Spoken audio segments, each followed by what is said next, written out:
1571 жыл. Мәскеу. Тыныш жатқан қала әп-сәтте от пен қанға боялды. Бірнеше сағаттың ішінде Астана күлге айналды. Мыңдаған адам тірідей жанып кетті. Түтін аспанды тұмшалап, күннің бетін жапты. Бұл жай ғана өрт емес, бұл бүкіл халықтың қасіреті еді. Бүгін біз Қырым хандығының ең қорқынышты шабуылы туралы айтып береміз. Ол үшін видео басталмай тұрып, білетін ойыңызбен бөлісіп, лайк басып, досыңызға жіберіңіз. Ендеше біз бастаймыз. Айтпақшы, егер сізде де YouTube канал бар, ал оны қалай дамытуды білмей жүрсеңіз, онда tarixibala@gmail.com поштасына жазыңыз. Онда мен сіздің арнаңызды қалай дамытуға немесе реклама жөніндегі сұрақтарға жауап беретін боламын. 1571 жыл. Мәскеу. Ресей мемлекетінің орталығы. Бұл қала Иван Грозныйдың патшалық құрған ордасы. Дін мен биліктің орталығы. Ол кездегі Мәскеу тас қаласы емес. Оның басым бөлігі ағаш үйлерден құралған. Тіпті сарайлар мен шіркеулердің өзі көбінесе ағаштан тұрғызылған еді. Қала үлкен, бірақ өртке өте осал. Қала бірнеше бөлікке бөлінген. Кремль, билік пен шіркеудің жүрегі. Қытай город, сауда орталығы. Белый город пен земляной город тұрғындар мекендейтін аудандар. Қаланың айналасында бірнеше қатар ағаш дуалдар мен мұнаралар болған, бірақ нағыз тас қорған аз еді. Халық саны шамамен 120 мың. Бұл Еуропадағы ең үлкен қалалардың біріне жататын. Алайда оның инфрақұрылымы әлсіз. Су жүйесі жоқ, көшелер тар, тұрғындар тығыз орналасқан. Мәскеу жыл сайын дерлік ұсақ өрттерге ұшырайтын, бірақ өртке қарсы арнайы жүйе болмады. Судың өзі құдықтан немесе Мәскеу өзенінен алынатын. Біреу жанса, бірнеше квартал бірге келетін. Қаланың ішінде өртке қарсы құрал жабдықтар аз, ал тәртіпті сақтайтын отрядтар жеткіліксіз болды. Иван Грозный өзінің саясатын аяқтап, рухани күйзелісте жүрген болатын. Ол Мәскеуден алыста, Александров қаласында уақытша өмір сүріп жатты. Қаланы толық бақылай алмады. Үкімет арасында алауыздық көп, ал халық патшаның қатаң билігіне наразылық танытып жүрген. Бұл кезде Ресей Ливон соғысына көп күш салып жатқан болатын. Сондықтан елдің әскері батысқа бағытталған. Мәскеудің оңтүстігі мен шығысындағы шекара бекіністері тым алыс. Қалаға жақын жерде тұрақты әскер жоқтың қасы. Қырымнан қауіп келе жатқанын патша сарайы естісе де нақты әрекетке бармады. Мәскеудің өзінде толыққанды гарнизон болған жоқ. Барлық маңызды әскерлер Новгород, Смолянск, Псков жақта орналасқан еді. Қырым хандығы 15 ғасырда Алтын Орданың ыдырауынан кейін құрылған түркі татар мемлекеті. Оның астанасы Бақшасарай, ал халқы татарлар, ноғайлар және басқа да түркі жұрттары еді. Қырым хандығының географиялық жағдайы өте ыңғайлы еді. Оңтүстігінде Қара теңіз, ал солтүстігінде Еділ мен Дон далалары. Бұл оны дала көшпелілері мен түрік әлемінің арасында көпірге айналдырды. Қырым хандығы саяси жағынан тәуелсіз емес еді. Ол Осман сұлтандарының қарауында болатын. Бұл оларға әскери, экономикалық және діни қолдау беріп отырды. Османдар үшін Қырым солтүстіктегі орыс мемлекетіне қарсы стратегиялық тосқауыл болатын. Ал Қырым хандары түріктерге адалдық танытып, керек кезде бірге жорық жасайтын. 1571 жылы Қырым тағында отырған хан Дәулеткерей. Ол өз заманының өте ақылды, тәжірибелі және аямайтын билеушілер ретінде танымал болды. Дәулеткерей 16 ғасырдағы Қырым хандарының ең белсенділерінің бірі болды.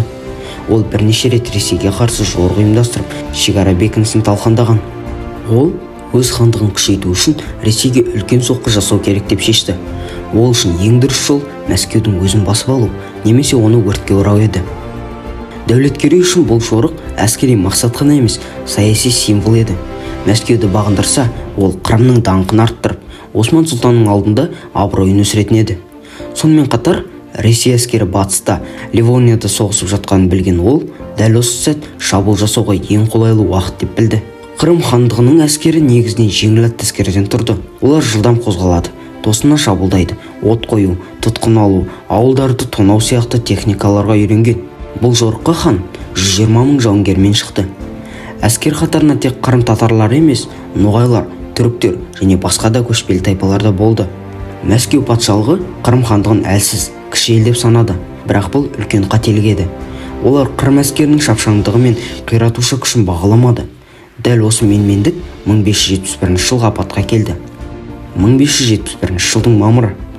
Қырым ханы Дәулеткерей 120 мың атты әскермен солтүстікке беттеді.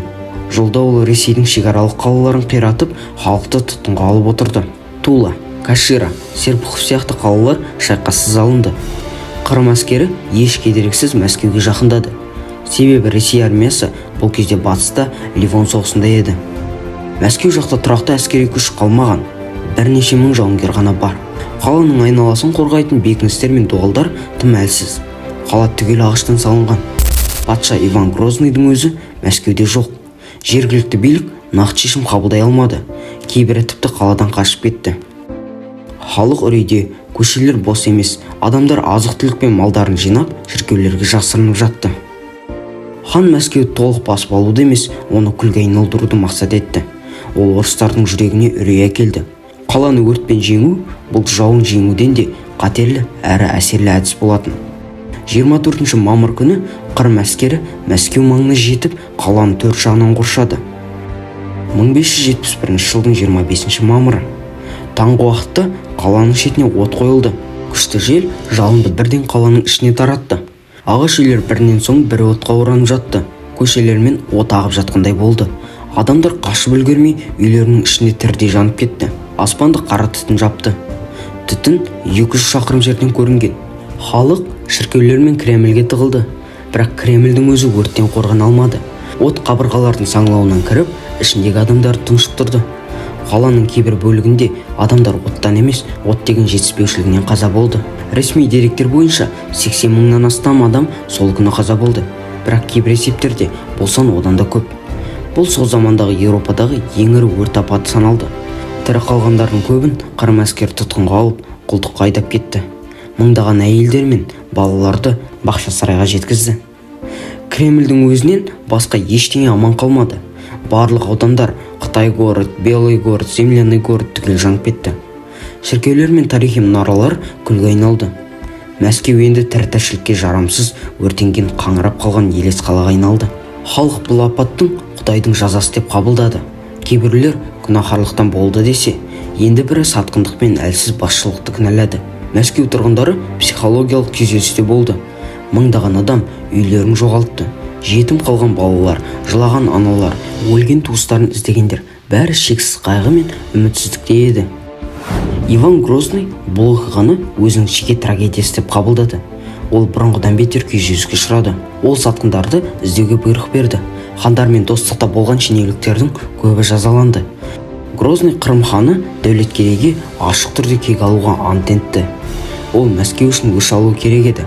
Тек әскери тұрғыдан емес, саяси, рухани тұрғыдан да. Өрттен кейін Ресей басшылығы Мәскеудің енді ешқашан қорғансыз қалмауы керек екенін түсінді.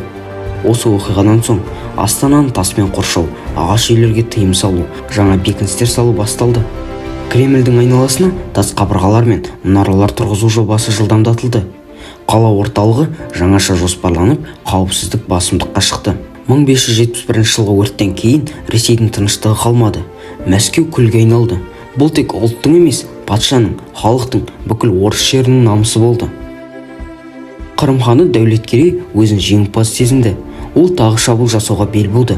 Бұл жолы ол Мәскеуді толық жаулап алуды, Иван Грозный тақтан түсіруді көздеді. 1572 жылдың шілдесінде Қырым әскері 40 мыңнан астам күшпен қайтадан Ресейге енді. Бірақ бұл жолы олар ешкім қорқынышпен күтпеді. Олар күткен халықпен бетпе-бет келді. Орысшаға алдын ала дайын болды. Князь Михаил басшылық етті. Ол Мәскеуге дейін жеткізбей тоқтатуды мақсат етті. Арнайы қақпандар, орлар, бекіністер, жасырын шабуыл топтары барлығы дайындалды. Олар Молодия атты шағын ауыл маңында жауды тосуға бел буды. Бұл кездейсоқ жер емес, қорғануға ыңғайлы орман мен өзен арасы. 1572 жылдың 30 шілдесі таң ата шайқас басталды. Қырым әскері Мәскеуге жетуге тырысты. Бірақ орыс әскері жолын бөгеді. Бірнеше күн бойы ауыр шайқас жүрді. Қырым атты әскері орыс қорғанын бұза алмады. 4 тамызда шешуші соғыс болды. Орыс әскерлері тосын шабуылмен Қырым ханының негізгі күшіне соққы жасады. Шайқас даласы қанға боялды. Қырым әскері күйрей жеңілді. Қырым хан Дәулеткерей орыс шебін бұзамын деп барлық резервін жұмсады. Бірақ ол бұндай қарсылық күтпеген еді. Оның әскерінің көп бөлігі Молодия даласында қырылып қалды. Хан аман қалса да, бұл оның соңғы ірі жорығы болды. Қырым хандығы енді ешқашан Мәскеуге қауіп төндіре алмады. Бұл шайқас Ресей үшін тек әскери емес, моральдық жеңіс болды. Мәскеу кек алды, халық өз қаласын қорғады. Бұл оқиға бүкіл Ресейдің өзіне деген сенімін қайтарды. Грозный Мәскеуге қайта оралды. Қаланы қалпына келтіру басталды. Бұл жолы таспен, қорғанмен, тәртіппен жасалды. Мәскеу енді бұрынғыдай емес, ол оттың ішінен қайта туған қала болды. Бұл оқиға елді қорқытып қойған жоқ, керісінше біріктірді. Мәскеудің жаңа, берік, таспен қорғанған жаңа нұсқасы бой көтерді. Бұл трагедия кейінгі Ресейдің қорғаныс саясатына, ішкі тәртібіне, тіпті сәулетіне үлкен әсер етті. 1571 жылғы шапқыншылық Иван Грознойдың саясатындағы үлкен бетбұрыс болды. Ол боярларға сенбейтінін анық сезіп, орталық билікті күшейтті. Құпия полиция белсендірек жұмыс істей бастады. Шекараларды күшейту, күзетті арттыру, жаңа әскери құрылым енгізу, осының барлығы сол бір өрттен басталған өзгерістер еді. Егер сізге видео ұнаса, лайк басып пікір қалдырыңыз. Біз тағы осындай ұмыт қалған, бірақ маңызды тарихи оқиғаларды бірге айтатын боламыз.